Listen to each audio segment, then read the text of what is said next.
guys, back to Manila na tayo ngayon.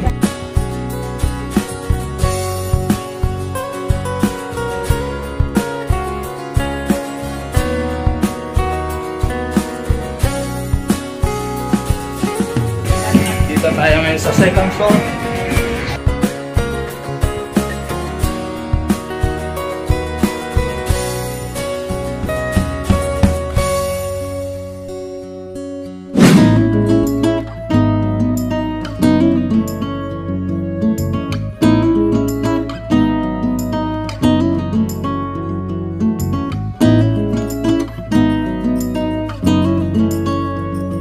Time check is 6:03 PM at umalis kami doon sa Camaya Beach Resort 5:04 PM.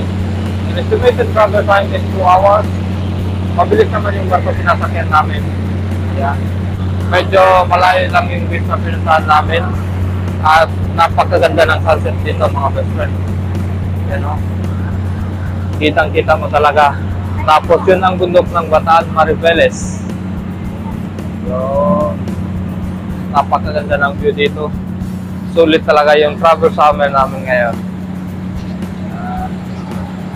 At yung dalawa kong kasama, si Carl at yung kuya ko, tulog na. I think napagod kanina sa water activities.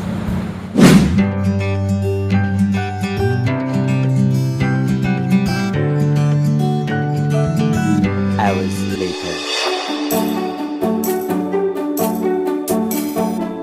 For all passengers requiring assistance with their belongings, please call the attention of our cabin attendant or any ship's personnel that are happy to serve you.